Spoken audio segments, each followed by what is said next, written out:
Good afternoon to all of you. Good afternoon, ma'am. Okay, so revision किया था companies act, जितने भी provision section 139 में पढ़े थे. Yes, ma'am.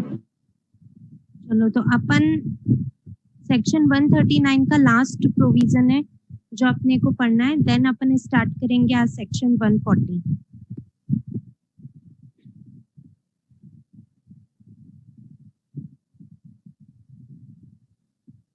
ट्रांजिशनल पीरियड कितना था?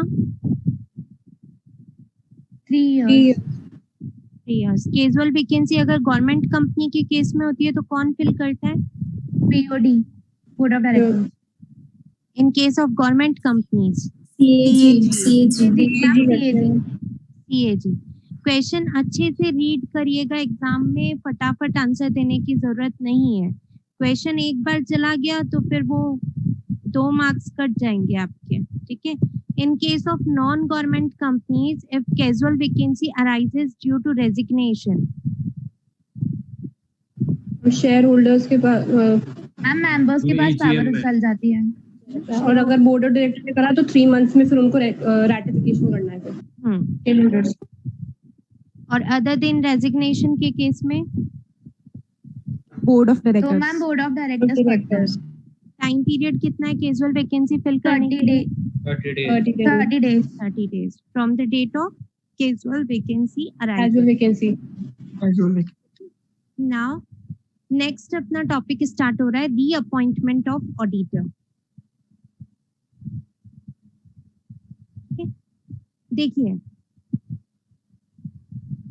क्या होता है, अपन ने अभी रूल पढ़ा कि हम जब भी ऑडिटर अपॉइंट करते हैं तो कब अपॉइंट करते हैं, उसे एजीएम के अंदर अपॉइंट करते हैं और 5 साल के लिए हम उसे अपॉइंट कर देते हैं. ठीक है. तो हर साल क्या होता है, हर साल हमें एजीएम के अंदर वापस से उसका रेटिफिकेशन करना पड़ता है. रेटिफिकेशन मतलब आपको वापस से रिजोल्यूशन पास करना पड़ेगा. भले आपने उसे 5 साल के लिए अपॉइंट किया है बट फिर भी आपको हर एजीएम के अंदर, क्योंकि एजीएम का ऑर्डिनरी बिजनेस है कि ऑडिटर हमें अपॉइंट करना है.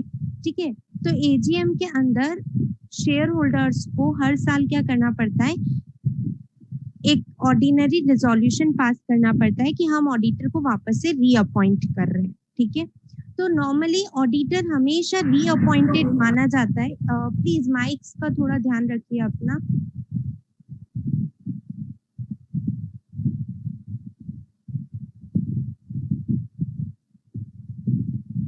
ऑडिटर हमेशा रीअपॉइंटेड माना जाता है एजीएम के अंदर अगर ये 3 चीजें नहीं हुई है तो. जो नीचे 3 पॉइंट्स लिखे हुए हैं मैंने, वो अगर नहीं फॉल हो रहे हैं, नहीं फुलफिल हो रहे हैं तो वो ही बंदा रीअपॉइंटेड माना जाएगा. First, if he is not disqualified for reappointment. ठीक है. अगर वो बंदा वापस से डिस्क्वालिफाइड नहीं है रीअपॉइंटमेंट के लिए तो उसी बंदे को हम रीअपॉइंट मान लेते हैं. If he has not given any notice to the company for his unwillingness of for reappointment, यानी कि मैं ऑडिटर हूँ, मैंने कंपनी को कोई नोटिस नहीं दिया कि मुझे आपके यहाँ पे अब काम नहीं करना, ऐसा कोई नोटिस नहीं दिया तो मैं ही रीअपॉइंटेड मानी जाऊंगी. और मेंबर्स ने भी ऐसा कोई स्पेशल रेजोल्यूशन पास नहीं किया कि हमें एग्जिस्टिंग ऑडिटर को वापस से रीअपॉइंट नहीं करना है या फिर हमें इस बार एक्स बंदे को ऑडिटर अपॉइंट करना है. ऐसा शेयर होल्डर ने कोई रिजोल्यूशन पास नहीं किया है तो जो एग्जिस्टिंग ऑडिटर है वही ऑडिटर क्या मान लिया जाता है, रीअपॉइंटेड हो जाता है एट एन एजीएम. क्लियर सबको? बहुत ही सिंपल सा है. क्या कि 5 साल के लिए हमने ऑडिटर अपॉइंट कर देते हैं बट फिर भी हर साल क्या होता है, उनका रेटिफिकेशन होता है, मतलब वापस से एक रिजोल्यूशन पास करके उसी बंदे को रीअपॉइंट किया जाता है. क्यों किया जाता है ऐसा? क्योंकि कंपनीज एक्ट का एजीएम का सेक्शन हमें कहता है कि हर ईयर ऑर्डिनरी रिजोल्यूशन पास होगा ऑडिटर के अपॉइंटमेंट के लिए, अपॉइंटमेंट और रीअपॉइंटमेंट जो भी केस हो. तो अब हमें बोल रहे हैं कि वही बंदा रीअपॉइंट मान लिया जाएगा कब, अगर वो बंदा डिस्क्वालिफाइड नहीं है रीअपॉइंटमेंट से, ठीक है। नाउ कौन से बंदे डिस्क्वालिफाइड हो जाते हैं, ऐसे कौन से सीए हैं जो डिस्क्वालिफाइड हो गए रीअपॉइंटमेंट के लिए, इसके लिए हम सेक्शन पढ़ेंगे 141, ठीक है। 140 के बाद में पढ़ेंगे 141, तब ये आपको फर्स्ट समझ में आएगा कि डिस्क्वालिफिकेशंस क्या क्या है। नाउ सेकंड, कि अगर उसने कोई नोटिस नहीं दिया है कि मैं अब आपकी कंपनी का ऑडिटर नहीं बनना चाहता हूँ, ठीक है। और थर्ड, मेंबर्स ने ऐसा कोई रिजोल्यूशन पास नहीं किया है कि ये बंदा अब हमें ऑडिटर के लिए नहीं चाहिए, या फिर मेंबर्स ने ऐसा कोई रिजोल्यूशन पास किया कि अब हमें mister X as an auditor चाहिए। ऐसे केसेस हो जाते हैं, इन दैट केस ऑडिटर वापस से रीअपॉइंट नहीं माना जाएगा, रीअपॉइंट नहीं किया जा सकता। अदरवाइज जो रिटायरिंग ऑडिटर होता है वही क्या हो जाता है, रीअपॉइंट ऑटोमेटिकली हो जाता है, ठीक है। Where at an AGM no auditor has been appointed or reappointed, ठीक है। आपने अगर किसी AGM के अंदर मान लो रीअपॉइंटमेंट किया ही नहीं या अपॉइंटमेंट हुआ ही नहीं, तो एग्जिस्टिंग ऑडिटर ही वापस से ऑडिटर माना जाएगा। क्यों? क्योंकि हमने उसे 5 सालों के लिए अपॉइंट कर दिया था, ठीक है। तो अगर एजीएम के अंदर रीअपॉइंटमेंट नहीं होता है तो जो एग्जिस्टिंग ऑडिटर है वही कंटिन्यू ऑडिटर माना जाएगा नेक्स्ट ईयर्स के लिए भी। क्लियर सबको? रीअपॉइंटमेंट ऑफ ऑडिटर बहुत ही सिंपल सा था, कुछ भी स्पेशल पॉइंट नहीं है इसके अंदर। क्लियर सबको? Yes ma'am. ऑब्जेक्टिव आ सकता है क्या? एक तो ये ही ऑब्जेक्टिव आ जाएगा कि रिटायरिंग ऑडिटर कब रीअपॉइंटेड माना जाता है, तो ये 3 चीजें नहीं हो तो रीअपॉइंटेड वापस से वही माना जाएगा। सेकंड ऑब्जेक्टिव ये आ सकता है आपका कि अगर किसी एजीएम में अपॉइंटमेंट या रीअपॉइंटमेंट नहीं हुआ तो कौन सा बंदा ऑडिटर माना जाएगा, तो एग्जिस्टिंग ऑडिटर ही न्यू ऑडिटर मान लिया जाएगा।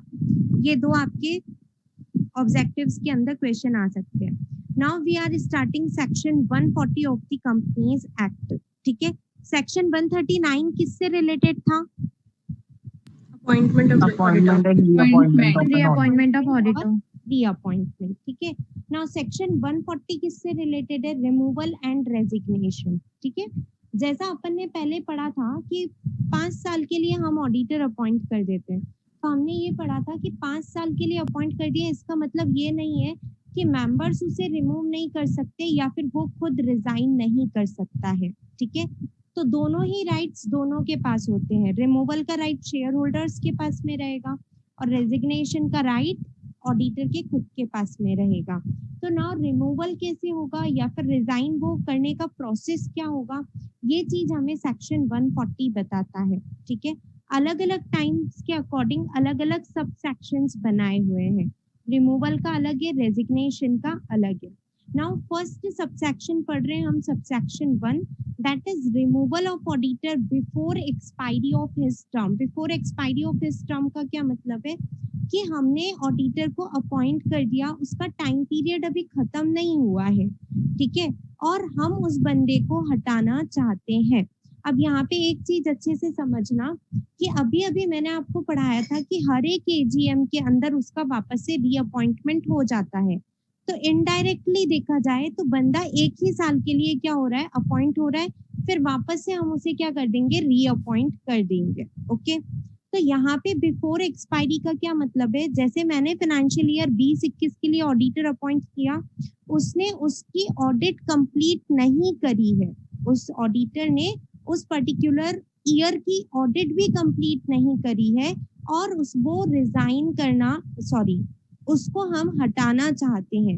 क्यों हटाना चाहते हैं? कोई भी रीजन हो सकता है, वो बंदा प्रॉपरली वर्क नहीं कर रहा या इंडिपेंडेंसी मेंटेन नहीं हो रही, उससे कुछ भी रीजन से उस ऑडिटर को हम क्या करना चाहते हैं, रिमूव करना चाहते हैं। तो इसे कहेंगे before expiry of his term.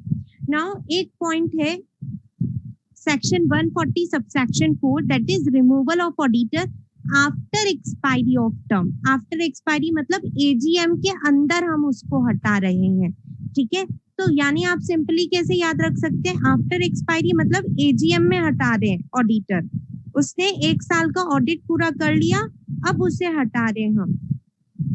और बिफोर एक्सपायरी मतलब अभी तक उसने ऑडिट भी अपना कंप्लीट नहीं किया है, एजीएम नहीं आई है उससे पहले ही हम क्या कर रहे हैं, उसको हटा रहे हैं। Section clear? Section 140 subsection 1 and 140 subsection 4 में difference clear?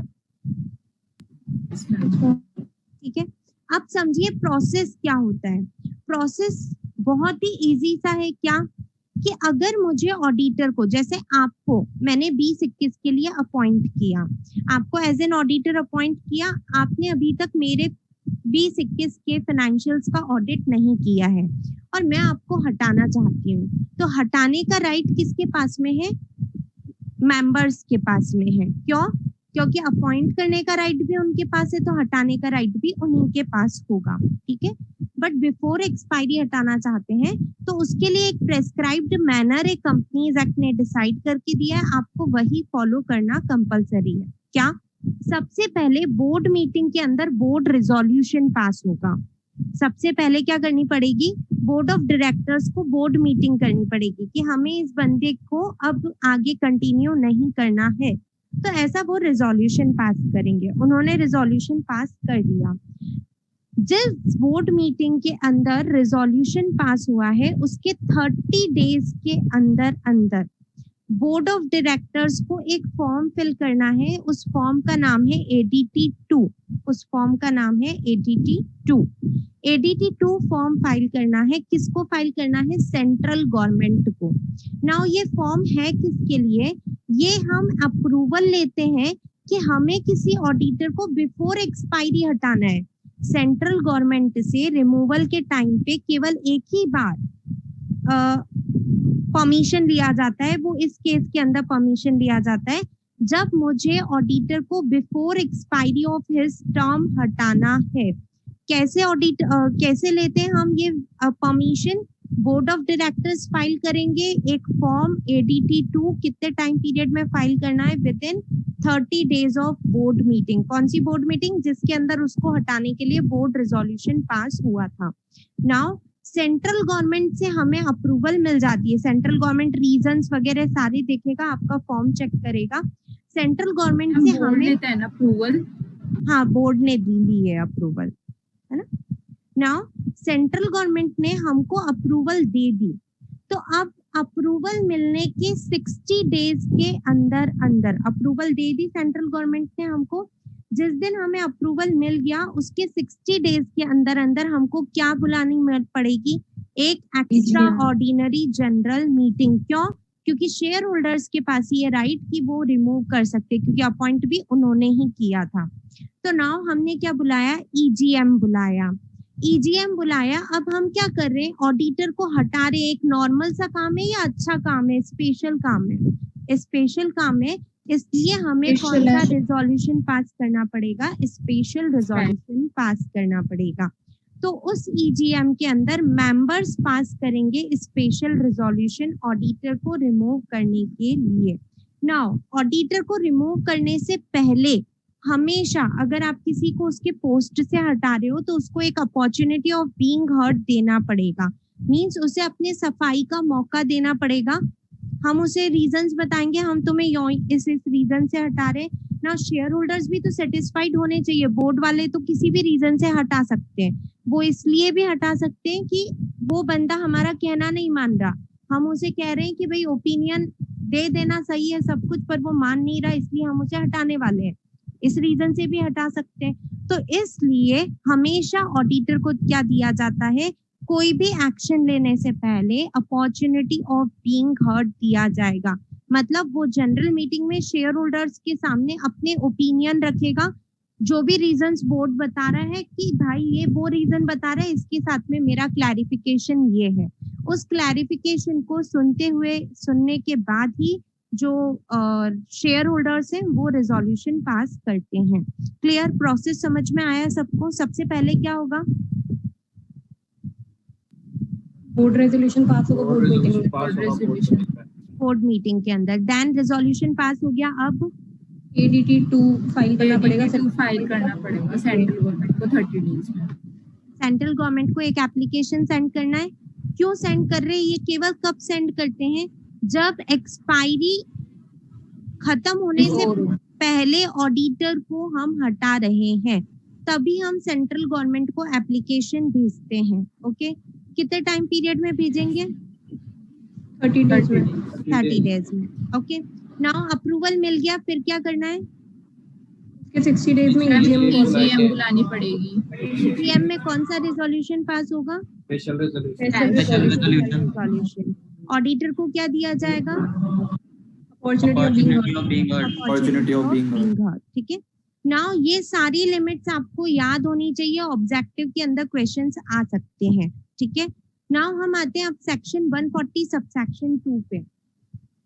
Ma'am yes, ma'am यहाँ पे सेंट्रल गवर्नमेंट मतलब वो आरओसी है ना?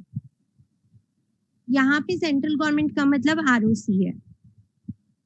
ये नॉर्मली सारी जाती है फाइल्स, ये जो भी फाइल्स हैं ये जाती है मिनिस्ट्री ऑफ कॉर्पोरेट अफेयर्स के सेक्रेटरी के पास में। ठीक है, और वो फिर MGT 14 भी फाइल करना पड़ेगा। MGT 14 तो बोर्ड मीटिंग हुई है, उसके लिए फाइल करना पड़ेगा। इस पर्टिकुलर प्रोसेस के अंदर वो अपने को MGT 14 का सर्कुलर देखना पड़ेगा कि उस सर्कुलर में इसके लिए MGT 14 लिखा हुआ है या नहीं लिखा हुआ है। ठीक है, आपको MGT 14 3 जगह पे, अलग अलग जगह पे फाइल किए जाते हैं, स्पेशल रिजोल्यूशंस, ऑर्डिनरी रिजोल्यूशंस और एक बोर्ड रिजोल्यूशंस। ठीक है, तो नाउ उनका सबका क्या सर्कुलर निकला हुआ है कि कौन से कामों के लिए, कौन से रिजोल्यूशन के लिए MGT 14 फाइल होगा, तो वो MGT 14 का सर्कुलर देखना है हमें। वो चीज हमारे कोर्स के अंदर यहाँ पे नहीं है। Now section 140 subsection 2, resignation of auditor. First चीज क्या थी? रिमूवल था। रिमूवल यानी कि शेयर होल्डर्स हटाना चाहते या बोर्ड ऑफ डायरेक्टर्स हटाना चाहते थे। ठीक है, अब रेजिग्नेशन कौन देगा? ऑडिटर। ऑडिटर खुद हटना चाहता है। नाउ ऑडिटर खुद हटना चाहता है तो क्या प्रोसेस होगा? नॉन गवर्नमेंट कंपनी के केस में अलग प्रोसेस है और गवर्नमेंट कंपनीज के केस में अलग प्रोसेस है। ठीक है, नॉन गवर्नमेंट सिंपल सा प्रोसेस तो क्या है? बहुत ही सिंपल सा है। Just wait 2 minutes.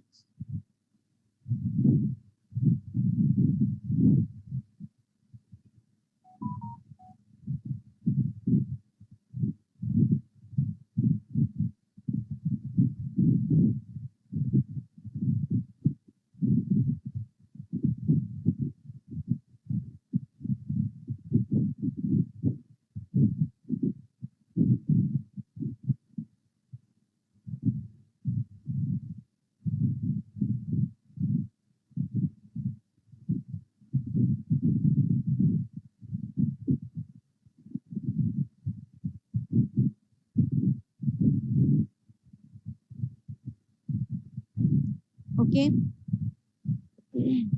Resignation of auditor process क्या है? बहुत सिंपल सा है कि अगर नॉन गवर्नमेंट कंपनी का ऑडिटर है तो उसे एक स्टेटमेंट फाइल करना है। ये स्टेटमेंट होता है ADT 3 के अंदर, यहाँ पे लिख लीजिए।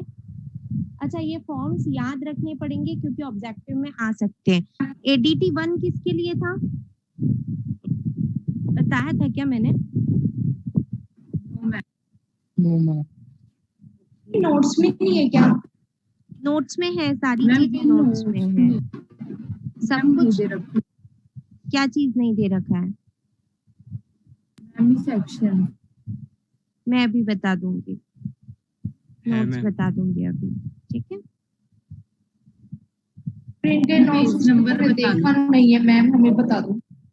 एक मिनट पहले आप ये चीज समझ लीजिए, पढ़ लीजिए, नोट्स अभी मत खोलिए, मैं आपको सब क्रॉस वेरीफाई करवा दूंगी। ओके, नाउ सेक्शन, सबसे पहले आपको ये फॉर्म्स लर्न करने पड़ेंगे।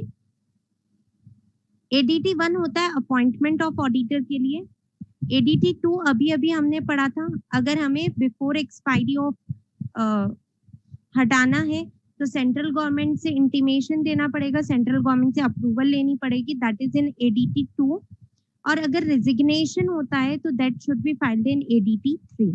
ओके, ऑब्जेक्टिव के अंदर आ सकते। यस मैम, ADT की फुल फॉर्म क्या होती है? देखिए, इन फॉर्म्स का कोई फुल फॉर्म नहीं है पर्टिकुलर, किसी किसी फॉर्म का फुल फॉर्म होता है, किसी का नहीं होता है। ये सारे फॉर्म्स ऑडिटर से रिलेटेड है तो ऑडिटर वर्ड से ADT निकाल लिया। ओके ओके, नाउ अगर नॉन गवर्नमेंट कंपनी के केस में है, ऑडिटर को क्या करना पड़ेगा, फॉर्म फाइल करना पड़ेगा।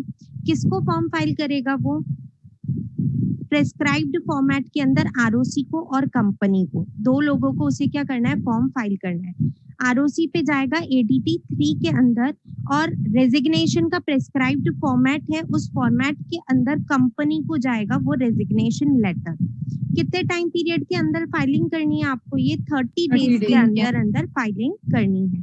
ठीक है, तो सिंपल सी बात है, नॉन गवर्नमेंट कंपनी के केस में कंपनी को और आरओसी को प्रेस्क्राइब्ड फॉर्मेट में रेजिग्नेशन के लिए आपको लेटर सेंड करना है। एडीटी 3 फाइल होता है इसके लिए कितने टाइम में, 30 डेज ऑफ रेजिग्नेशन में। अगर गवर्नमेंट कंपनी का केस में ऑडिटर रेजिग्नेशन देना चाहता है, तो ऑडिटर अपॉइंट किसने किया था गवर्नमेंट कंपनी के केस में, सीएजी ने अपॉइंट किया था। तो कंपनी को इंटीमेट करोगे, आरओसी को भी इंटीमेट करोगे, और साथ में सीएजी को भी इंटीमेट करोगे। तो यहाँ पे आपको 3 लोगों को इंटीमेट करना पड़ेगा, CAG, company and ROC. Time period वही है आपका, विद इन 30 डेज। ठीक है, और फॉर्म वही जाएगा एडीटी 3। रेजिग्नेशन के लिए दोनों ही कंपनीज के केस में एडीटी 3 जाता है। वहां पे आपके पास ऑप्शन होता है कि गवर्नमेंट कंपनी के लिए आप ऑडिटर है या नॉन गवर्नमेंट कंपनी के लिए। क्लियर सबको? सेक्शन 140 सबसेक्शन 2 बहुत ही सिंपल सा है। Then section 140 subsection 3 most important for objective type questions. ठीक है, सेक्शन 140 सबसेक्शन 3 पेनल्टी है। किसकी पेनल्टी? कि अगर ऑडिटर ने सेक्शन 140 सबसेक्शन 2 का कंप्लायंस नहीं किया, ठीक है, मतलब वो रिजाइन कर रहा है ऑडिटर पोस्ट से, और आपने form number ADT 3 prescribe time period में नहीं भरा, कंपनी या सीएजी को इंटीमेट नहीं किया, इन दैट केस आपके ऊपर क्या लग जाएगी, पेनल्टी लग जाएगी। क्या पेनल्टी है? 50,000 रुपए और इक्वल टू रेमुनरेशन। अगर मुझे रेमुनरेशन 80,000 रुपए मिल रहा है, तो 50,000 और 80,000 विच एवर इज लेस, यानी कि 50,000 रुपए का मेरा पेनल्टी मुझे देना पड़ेगा। बट अगर मेरा रेमुनरेशन ही 20,000 रुपए है, तो 20,000 और 50,000 विच एवर इज लेस, तो 20,000 रुपए मुझे रेमुनरेशन पेनल्टी का पेमेंट करना पड़ेगा। ठीक है, ये पेनल्टी कहाँ जाती है? ये पेनल्टी एमसीए की वेबसाइट पे ऑनलाइन फाइल होती है, कंपनी के पास नहीं जाता है ये पैसा सेंट्रल गवर्नमेंट के पास जाता है। ओके, मैक्सिमम पेनल्टी कितनी हो गई अकॉर्डिंग टू दिस? 50,000 रुपए, 50,000 और equal to remuneration whichever is less. अच्छा, नाउ अगर आपकी ये फेलर चलता रहता है, कंटिन्यू चलता रहता है, तो ये पेनल्टी के साथ साथ में आपको 500 रुपए पर डे की पेनल्टी और देनी पड़ेगी। यानी कि ये तो फिक्स्ड हो गई 50,000 और इक्वल टू रेमुनरेशन। नाउ आप अगर ये डिफॉल्ट कंटिन्यू करते जा रहे हैं, 2 दिन हो गए अभी भी नहीं भरा, 10 दिन हो गए अभी भी रिजाइन के लिए नहीं भरा, इन दैट केस आपको 500 रुपए पर डे की पेनल्टी फाइल करनी पड़ेगी। ओके, और जो कि मैक्सिमम 2 लाख रुपए तक जा सकती है। पहले आज से साल भर पहले ये 2 लाख रुपए 5 लाख रुपए थे। अगर कहीं पे 5 लाख रुपए पढ़ो तो वो अमेंड हो चुका है, अब 2 लाख रुपए हो चुके हैं। ठीक है, क्लियर सबको? तो हमको एग्जाम में 2 लाख ही याद रखने हैं। मैम, ये 2 लाख में 50,000 एडेड है या एक्सक्लूडेड है? एक्सक्लूडेड है। ओके, तो 140 सबसेक्शन 3 किसके लिए है? पेनल्टी है। पेनल्टी कितना? अगर 140 सबसेक्शन 2 आपने कंप्लाई नहीं किया, ऑडिटर के ऊपर ये पेनल्टी है। आपने 140 सबसेक्शन 2 फाइल कंप्लाई नहीं किया तो 50,000 और remuneration whichever is less, और अगर कंटिन्यू होता रहता है तो 500 रुपए पर डे, मैक्सिमम 2 लाख रुपए लगेंगे। सेक्शन क्लियर सबको? 140 सबसेक्शन 3। मैम, ये कंटिन्यू कहाँ से देखना है? कंटिन्यू जिस दिन 30 दिन पूरे हो जाते हैं उसके बाद के दिनों से। जैसे 5 दिन आपने फाइल नहीं किया तो 5 × 500 2500 रुपए और एक्स्ट्रा देने पड़ेंगे। मैम, 30 दिन वो वाले जो ऊपर अपन को टाइम लिमिट दे रखी है? हाँ, 30 दिन के अंदर तो आपको टाइम ही दे रखा है कि 30 डेज में फाइलिंग करनी है। अगर आप फाइल नहीं कर पाते तो फेलर आपका कब से स्टार्ट हुआ? 31st डे से आपका स्टार्ट हुआ। तो 31st डे से ये 500 रुपए लगने स्टार्ट हो जाएंगे आपके। अब मान लो आपने 36th डे पे फाइलिंग करी है, तो 5 दिन डिले किया आपने, 6th डे पे तो फाइल कर ही रहे हो, 5 दिन फाइल नहीं किया था, तो 5 इंटू 500 रुपए दैट इज 2500 रुपए आपको एक्स्ट्रा पेनल्टी देना पड़ेगा। मैम फिर 50,000 इक्वल वाला क्या कॉन्सेप्ट है पूरा वापस आप अगर मैम इसको एक बार एग्जांपल के बता दो, एग्जांपल के थ्रू बता दो।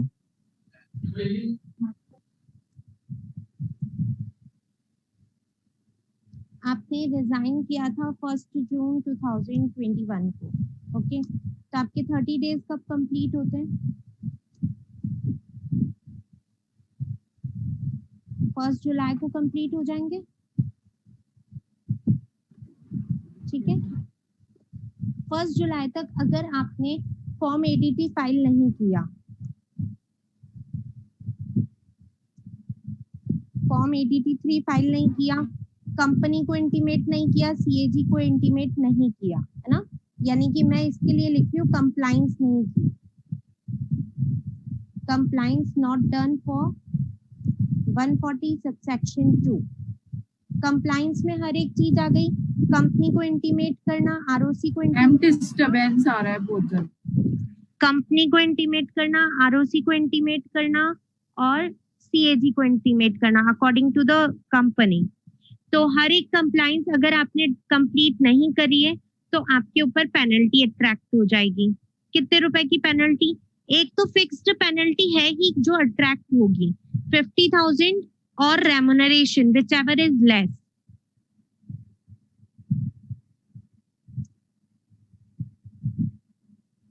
whichever is less, clear. इसके अलावा अगर मान लो आप ये फेलर कंटिन्यू रहता है आपका, अब ऐसा अगर हमने दे दी छूट के आपने रेजिग्नेशन का ये फाइलिंग नहीं किया तो हम आपसे मैक्सिमम 50,000 रुपए ले रहे हैं, ठीक है, इस लाइन के अकॉर्डिंग तो यही हुआ मीनिंग। तो आप तो बहुत ही लिबरल बन जाओगे कि आप बताओ नहीं, कंपनी को इंटीमेट ही नहीं करो कि आपने रिजाइन कर लिया, आपने मन में सोच के रख लिया यार मैंने तो रिजाइन कर लिया, आप उस कंपनी को इंटीमेट ही नहीं करोगे। कंपनी को इंटीमेट नहीं करोगे तो कंपनी दूसरा ऑडिटर कहाँ से अपॉइंट करेगा, टाइमली उसके अकाउंट्स कहाँ से ऑडिट होंगे, टाइमली एजीएम कैसे होगी, तो कंपनी के ऊपर कितना बर्डन बढ़ जाएगा।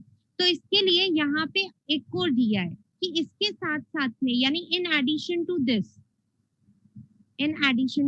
दिस आपको एक और पेनल्टी का सामना करना पड़ेगा। आपने फाइल नहीं किया है तो अब 1 जुलाई के बाद में यानी 2 जुलाई से एक और पेनल्टी आपके ऊपर अट्रैक्ट हो जाएगी, दैट इज 500 पर डे। और ये पेनल्टी कब तक लगती रहेगी? जब तक कि आपने ये इंटीमेशन नहीं दिया, एडीटी 3 का फाइलिंग नहीं किया, up to the date of filing, ठीक है। से आपने 5 जुलाई को फाइल कर दिया तो 2 जुलाई, 3 जुलाई, 4 जुलाई 3 दिन आप लेट हुए थे, 5th ऑफ जुलाई को तो आपने फाइल कर ही दिया, तो जिस दिन फाइल किया उस दिन तो कंप्लाइंस हो गई, उस दिन तो फेल नहीं हुए। कितने दिन तक कंप्लाइंस नहीं की? 3 दिन तक, से 5th जुलाई को आपने फाइल कर दिया एडीटी 3, तो आप कितने डेज लेट हुए? 2nd, 3rd एंड 4th, तो 3 डेज आप लेट हुए, तो आपको 3 multiply by 500 that is 1500 extra penalty payment करना पड़ेगा। क्लियर? मैम जैसे अगर है ना वो ये 50,000 की पेनल्टी पहले लग गई उसके ऊपर, मतलब जब लगी और उसने उसके बाद जैसे फाइलिंग कर दी तो उसके पे फिर ये 500 पर डे वाला कॉन्सेप्ट अप्लाई होगा क्या? 1 जुलाई को अगर उसने फाइलिंग नहीं किया, 2 जुलाई को फाइल कर दिया तो 50,000 रुपए देने पड़ेंगे, ठीक है। 2 जुलाई को तो फाइल कर दिया तो 2 जुलाई को 500 रुपए नहीं लगेंगे आपके, पर फेलर कंटिन्यू करते जा रहे हो, 2 को भी नहीं किया, 3 को भी नहीं किया, एक दिन हमने आपको दे दिया कि 500 रुपए नहीं लग रहे आपके, उसके बाद में आपका लगना स्टार्ट हो जाएगा। तो इसका कहने का मतलब ये है क्या कि मतलब ये जो 50,000 वाली ये तो मतलब एक दिन डिले के लिए और उसके बाद जितना कंटिन्यू करेगा तो 500 पर डे और लगेगा? यस, 500 पर डे लगेगा। ओके, नाउ सेक्शन 140 सबसेक्शन 4, इसके अंदर क्या है, removal of auditor after expiry of term, मतलब कि 1 साल उसका कंप्लीट हो गया, अब इस पर्टिकुलर एजीएम आ गई, एजीएम में हम रेटिफिकेशन करते हैं ऑडिटर का, वापस से ऑडिटर को रिकंसीडर करते हैं कि यही बंदा रीअपॉइंट करना है या नहीं करना है। तो इसी सेक्शन से रिलेटेड एक सेक्शन आज मैंने आपको पढ़ाया कि वही बंदा रीअपॉइंट हो जाएगा अगर उसके हिसाब कोई रिजोल्यूशन पास नहीं किया है मेंबर्स ने कि हम इस बंदे को वापस से अपॉइंट नहीं करना चाहते हैं, तो वही बंदा क्या हो जाता है, रीअपॉइंट हो जाता है। पढ़ा था अपन ने सेक्शन 139 में, ठीक है। Yes ma'am. उस एजीएम के अंदर हम इस बंदे को हटाना चाहते हैं, ऑडिटर को, तो अब शेयर होल्डर्स के लिए क्या तरीका होगा एजीएम में उस बंदे को हटाने का, वो तरीका यहाँ पे आपको दिया हुआ है। अच्छा, स्पेशल नोटिस नाम सुना है कभी? Yes ma'am. क्या होता है मैम? रेजोल्यूशन पास करने से पहले एक बार नोटिस देना पड़ता है। ऑडिटर को हटाना होता है ना, उसके रेजिग्नेशन से पहले, मतलब उसके टाइम पीरियड से पहले हटाना होता है, तो हमें स्पेशल नोटिस देना पड़ता है शेयर होल्डर्स को। शेयर नोटिस है, ठीक है, जो मेंबर्स ने सर्कुलेट कर लिया किसको, कंपनी को, कि हम इस पर्टिकुलर बंदे को वापस से अपॉइंट नहीं करना चाहते हैं या इस बंदे को हम हटाना चाहते हैं, ठीक है। तो ये क्या होता है, ये एक रिजोल्यूशन के साथ में ये एक नोटिस जाया करता है, उसे हम कहते हैं स्पेशल नोटिस। कोई काम हमें करना है एजीएम के अंदर, उसके रिगार्डिंग कोई एजेंडा बना दिया, उसके रिगार्डिंग कोई नोटिस देना है हमें सारे मेंबर्स को, तो ये किया जाता है स्पेशल नोटिस के थ्रू, ठीक है। तो स्पेशल पहले क्या करते हैं, मेंबर्स जो हैं वो एक स्पेशल नोटिस छोड़ते हैं, कहाँ पे, रजिस्टर्ड ऑफिस ऑफ कंपनी पे, कि हमें एक रेजोल्यूशन पास करना है कि एजीएम के अंदर हम इस बंदे को वापस से ऑडिटर अपॉइंट नहीं करना चाहते हैं। तो आप ये रेजोल्यूशन, आप ये स्पेशल नोटिस किसको साथ में सर्कुलेट कर देना, ऑडिटर को भी सर्कुलेट कर देना, ताकि उसे भी पता चल जाए कि हम उसको इस बार एजीएम में उसको तो अपॉइंट नहीं करेंगे, किस बंदे को करेंगे वो हम देख लेंगे, बट आपको तो हम अपॉइंट नहीं करेंगे। तो ये स्पेशल नोटिस जो मेंबर्स ने दिया है किसको, कंपनी को, अब कंपनी के पास में आ गया तो कंपनी को इसे क्या करना पड़ता है, सर्कुलेट करना पड़ता है। नाउ सर्कुलेट कैसे होगा वो समझिए। पहले एजीएम से पहले नोटिस देना पड़ता है for calling. Yes ma'am. 21 clear days पढ़ा होगा आप लोगों ने। यस कि एजीएम होने से 21 दिन पहले पहले हमको क्या करना है, नोटिस सर्कुलेट करना है कि इस पर्टिकुलर डे पे हम एजीएम रखते हैं, ठीक है। तो ये स्पेशल नोटिस उस नोटिस से पहले दिया जाता है, ये स्पेशल नोटिस उस नोटिस से पहले दिया जाएगा, मेंबर्स देंगे कंपनी को, ऑब्वियस सी बात है, जब भी तो हम जो एजीएम बुला रहे हैं उसके साथ में ये स्पेशल नोटिस, एजीएम की कॉलिंग नोटिस के साथ में ये स्पेशल नोटिस सबको दे पाएंगे, ठीक है। तो नाउ हमने क्या किया, ये स्पेशल नोटिस सबसे पहले मेंबर्स ने कंपनी को पकड़ाया, अब कंपनी क्या करती है, ये नोटिस ऑडिटर को भेज देती है कि ऑडिटर तुम इसके ऊपर कोई रिप्रेजेंटेशन देना चाहते हो, मतलब तुम अपॉर्चुनिटी ऑफ बीइंग हर्ड हो गया ये कि तुम इसके ऊपर कुछ कहना चाहते हो, तो रिटर्न के अंदर हमें क्या कर दो, नोटिस वापस भेज दो, लेटर वापस भेज दो, ठीक है।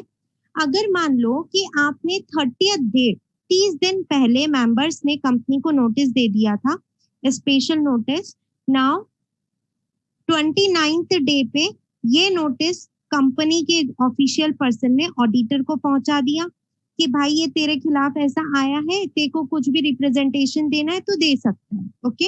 अब दो सिचुएशंस हो सकती है, समझिएगा, कि ऑडिटर टाइमली रिप्रेजेंटेशन दे दे और ऑडिटर टाइमली रिप्रेजेंटेशन ना दे पाए, दो चीजें हो सकती है, क्योंकि 21 दिन पहले हमें नोटिस तो देना ही है सबको बुलाने के लिए, ये तो फिक्स्ड है एज पर कंपनीज एक्ट।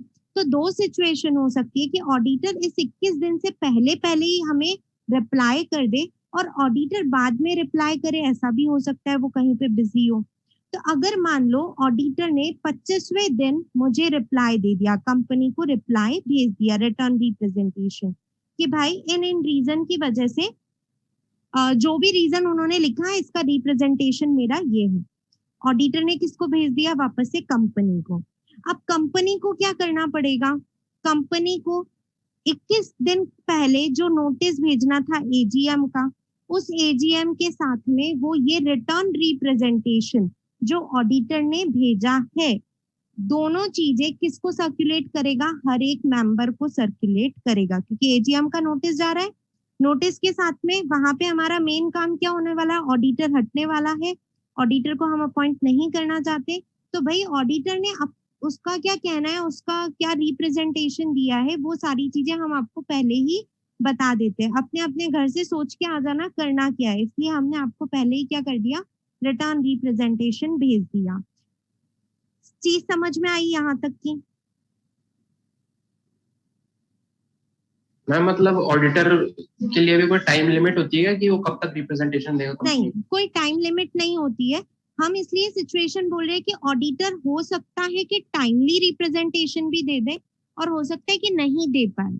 अगर दे दिया तब तो हम सर्कुलेट कर देंगे नोटिस के साथ में, और नहीं दिया तो वो आप पढ़ेंगे। मैम मतलब वो 21 डेज से पहले तो आ ही जाना चाहिए नोटिस, है ना?